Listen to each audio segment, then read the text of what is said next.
Hey everybody, this is AYG's Alpha Team, here with another video for the division.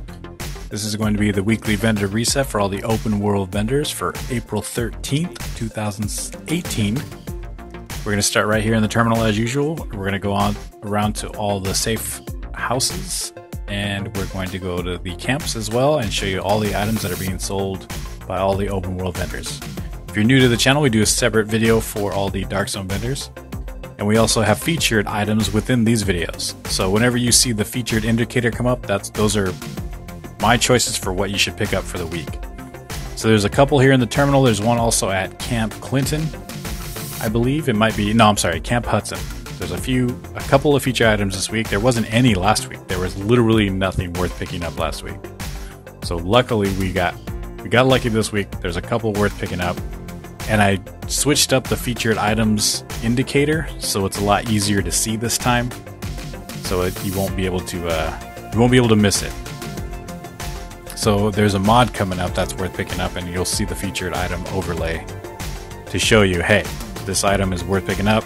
Definitely give it a second look. When it comes up, you will see it, and I will point it out that way. And this will go on for every video from here in the future for all of the vendor resets. So we used to do a separate video for the best items of the week, but now we just included them into these videos because it's just a lot easier that way.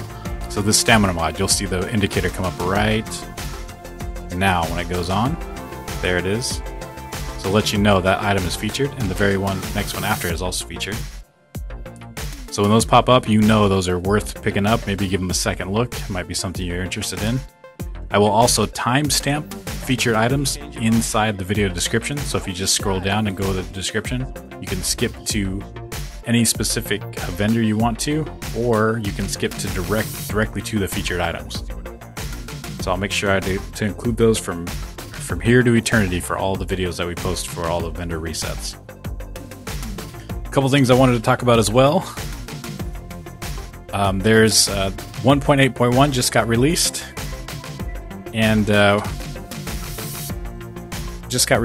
And it's pretty cool so far, and all it really comes down to is a bunch of changes to the drop rates. Drop rate increases for division tech and exotics and classified. So now, if you're unaware, now whenever you go to kill a named enemy in the open world or in the Dark Zone, they have a 6% chance to drop classified gear or an exotic.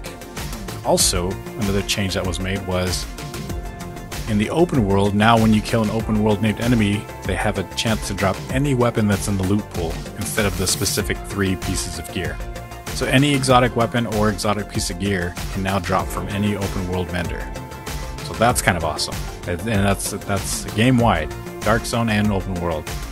Another thing is they took out the exotics that you can buy. They took them out of the loot pool, so now you can't get them from anywhere except from the vendors that you can buy them from, which is kind of cool. So that way you don't get like a historian dropped in one of your exotic caches.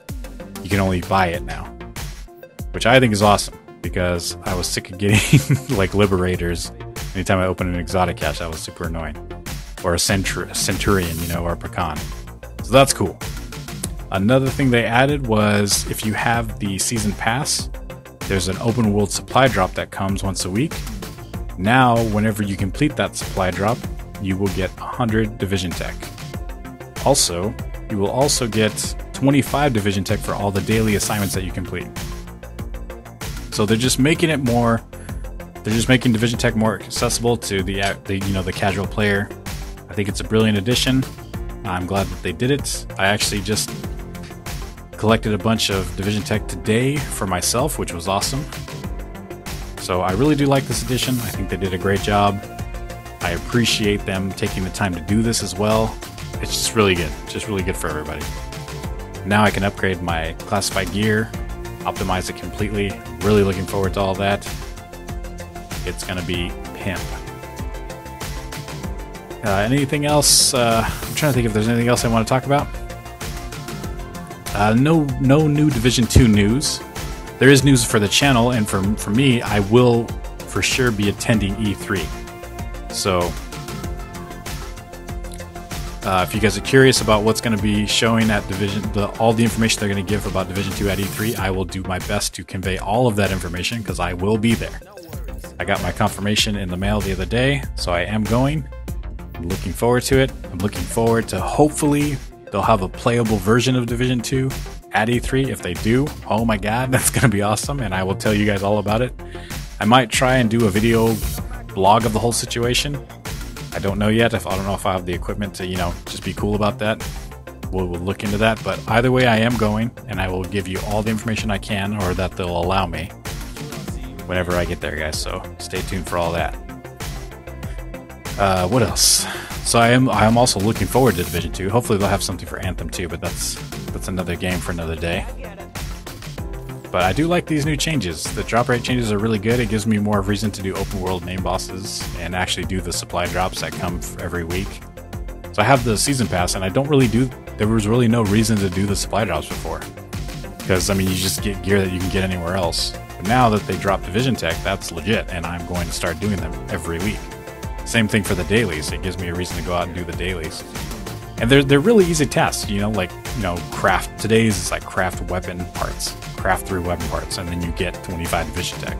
I can do that. I can craft 3 weapon parts for 25 Division Tech. I'll do that every day. It's really fun. It's a great addition. Because grinding Division Tech has been a chore lately, because everyone's grinding Division Tech, so it's hard to get in the dark zone. It's hard to go to the pier and get enough of it. It's just super tedious and time consuming. So now with this addition, it makes it a little easier. You can upgrade a lot faster. It's awesome. Also, if you didn't know, if you're a Ubisoft fan, there's a free-to-play weekend for Ghost Recon Wildlands. They introduced the Sam Fisher character from Splinter Cell, so that's pretty awesome.